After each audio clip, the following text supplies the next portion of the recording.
કેન્દ્રીય ગૃહમંત્રી અમિત શાહ 2 દિવસના ગુજરાત પ્રવાસે છે। અમિત શાહના હસ્તે વિવિધ વિકાસના કામોના ખાતમુહૂર્ત તેમજ લોકાર્પણ થઈ રહ્યા છે। સીધા દ્રશ્યો ટીવી સ્ક્રીન પર આપ જોઈ રહ્યા છો। મકરબા ખાતે મિશન ટ્રિલિયન અંતર્ગત વૃક્ષારોપણનો આ કાર્યક્રમ છે।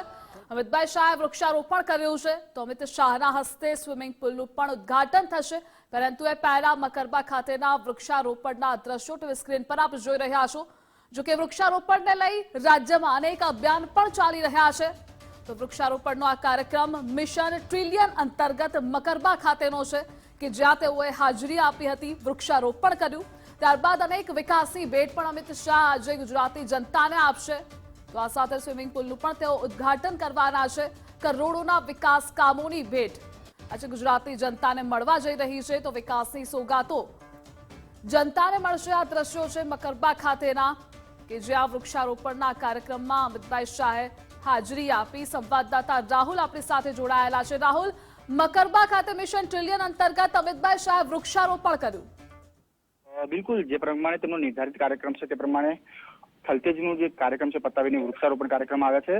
જે અમિત શાહનો જે ધ્યેય છે કે ગાંધીનગર જે લોકસભા છે મિશન ટ્રિલિયન અંતર્ગત હરિયાળી લોકસભા બનાવવાનો જે નિર્ણય કરવામાં આવ્યો છે તેને લઈને વૃક્ષારોપણનો કાર્યક્રમ કરવામાં આવ્યો છે। ત્યારબાદ હવે તે વૃક્ષારોપણ કર્યા બાદ તેમની સાથે અમદાવાદ મ્યુનિસિપલ કોર્પોરેશનના જે ડીવાયએમસી છે તે સાથે સાથે જે પદાધિકારીઓ છે, રેક્રેશન કમિટીના ચેરમેન હોય, વોટર કમિટીના ચેરમેન હોય કે અલગ અલગ જે સ્થાનિક કોર્પોરેટરો છે તે તેમની સાથે છે। અને જે પ્રકારનું કાર્યક્રમ સમગ્ર કરવામાં આવ્યો છે તેનું જે આખું પ્રદર્શન જે કરવામાં આવ્યું છે કે પહેલા કેવા પ્રકારની પરિસ્થિતિ હતી, જે ખાલી પ્લોટની અંદર ગંદકી જોવા મળતી હતી તેની જગ્યાએ હવે અમદાવાદ મહાનગરપાલિકા દ્વારા વૃક્ષો રોપાણ કરવામાં આવ્યું છે। અને તેના અંતર્ગત તેના સંદર્ભની અંદર હવે કેવા પ્રકારનું છે, ક્યાં ક્યાંક અમદાવાદ શહેરની અંદર અલગ અલગ જગ્યાએ ઓક્સિજન પાર્ક કરવામાં આવે છે, જેથી કરીને અમદાવાદ શહેરના લોકો જે છે એ ભારે ગરમીનો સામનો કરતા હોય છે તે ક્યાંક ને ક્યાંક અહીંયા આવીને ઠંડક પ્રાપ્ત કરી શકે છે। એવા અલગ અલગ ઝોનની અંદર અલગ અલગ વિસ્તારની અંદર ઓક્સિજન પાર્ક બનાવવામાં આવ્યા છે। તે જ અંતર્ગત આજે વધુ એક થલતેજની અંદર ઓક્સિજન પાર્ક બનાવવામાં આવ્યો છે, જેની અંદર અદ્યતન આધુનિક સુવિધાઓ અને ખાસ કરીને જે વડ છે તે વાવવામાં આવતા હોય છે। ત્યારે અંતર્ગત આજ મકરબા ખાતે પણ 15 જેટલા વડ છે તે વાવવામાં આવે છે, તેનું વૃક્ષારોપણ કરવામાં આવે છે। સાથે સાથે જે જિમ્નેશિયમ ને સ્વિમિંગ પુલ જે તૈયાર કરવામાં આવે છે ત્યાં કાર્યક્રમ પતાવ્યા બાદ હવે અહીંયા પહોંચે અને થોડીક વારની અંદર તેનું જે ઉદ્ઘાટન છે તે કરવામાં આવશે। ખાસ કરીને જે સ્વિમિંગ પુલની વાત કરવામાં આવે તો 10 કરોડના ખર્ચે જે સ્વિમિંગ પુલ છે તે તૈયાર કરવામાં આવ્યો છે, જેની અંદર અત્યંત આધુનિક સુવિધા ઉભી કરવામાં આવી છે। ખાસ કરીને જે સ્વિમિંગ માટે કે જે જિમ્નેશિયમ માટે જે ટ્રેનરની જરૂર પડતી હોય તે ટ્રેનર પણ અહીંયા રાખવામાં આવ્યા છે। સાથે સાથે જે નાના બાળકો માટે એટલે કે બેબી સ્વિમિંગ પુલ છે એ પણ તૈયાર કરવામાં આવ્યો છે। સ્વિમિંગ પુલની અંદર કવર રૂફટોપ જે છે એ પણ તૈયાર કરવામાં આવ્યો છે। સાથે સાથે લેડીઝ અને જેન્ટ્સ માટે અલગ અલગ ટોયલેટ સાથે સાથે જે રૂમ છે, ચેન્જિંગ રૂમ છે તે પણ તૈયાર કરવામાં આવે છે। શાવર રૂમ તૈયાર કરવામાં આવે છે। ઇલેક્ટ્રિશિયન વાયરિંગ રજીસ્ટ્રેશન ઓફિસ કરવામાં આવી છે।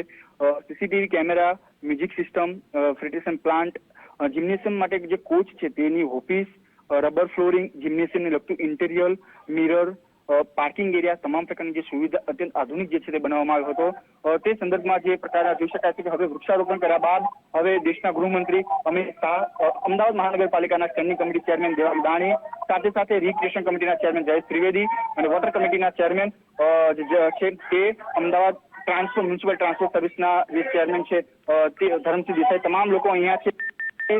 ભારત માતા કી જયના નારા સાથે લોકો જે છે અહીંયા અમિત શાહ છે તેમનું સ્વાગત કરી રહ્યા છે। સાથે સાથે હવે જે પ્રકારના દ્રશ્યો જોઈ છે તેમના જે કાર્યકર્તાઓ છે તેમને પણ મળી જઈને અભિવાદન ઝીલી રહ્યા છે। ખાસ કરીને જે અમિત શાહ છે એ પોતાના જયારે પણ ગુજરાતની અંદર પ્રવાસ થયો છે ત્યારે પોતાની લોકસભા બેઠકની અંદર અલગ અલગ વિકાસલક્ષી જે કામો છે તેનું લોકાર્પણ કરતા હોય છે અને સાથે સાથે પોતાના જે મત વિસ્તારના જે નાગરિકો છે તેમને પણ મળતા હોય છે અને તેમનું અભિવાદન ઝીલતા હોય છે। જે પ્રમાણે તેમનો ક્રેઝ જોવા મળી રહ્યો છે તે પ્રકારનું હવે તેમનું અભિવાદન ઝીલી રહ્યા છે। અને ત્યારબાદ હવે તે જે જિમ્નેશિયમ તૈયાર કરવામાં આવ્યું છે તે જિમ્નેશિયમનું ઉદ્ઘાટન કરશે। સાથે સાથે જે તમામ પ્રકારની સુવિધાઓ ઉભી કરવામાં આવે છે। અમદાવાદ મહાનગરપાલિકા દ્વારા જે અલગ અલગ જે કાર્યક્રમો છે 1003 કરોડના વિકાસના કામો લોકાર્પણ તેમજ ખાતમુહૂર્ત કરવામાં આવે છે। જે પ્રકાર જોઈ શકાય છે કે આવતીકાલે રક્ષાબંધનનો તહેવાર છે ત્યારે એક નાની બાળકી દ્વારા તેમને રાખડી બાંધવામાં આવી છે। જે કહી શકાય છે કે જે લોકો પ્રત્યે પ્રેમ છે, લોકોનો દેશના ગૃહમંત્રી પ્રત્યે પ્રેમ છે એ જોવા મળી રહ્યો છે। દેશના ગૃહમંત્રી અમિત શાહ જે છે હવે જે ધીમે ધીમે પોતે સ્વિમિંગ પુલ છે તે તરફ આગળ વધી રહ્યા છે અને તેનું ઉદ્ઘાટન કરશે। અંદાજિત 10 કરોડ જેટલી માતબર રકમથી આ જે સ્વિમિંગ પુલ છે એ તૈયાર કરવામાં આવ્યો છે। અમદાવાદ મ્યુનિસિપલ કોર્પોરેશનના જે કમિશનર છે એમ થેન્નારસન તે હાજર છે અને તમામ જે સુવિધાઓ છે કેવા પ્રકારની સુવિધાઓ ઉભી કરવામાં આવી છે તે પણ બતાવવામાં આવી રહી છે।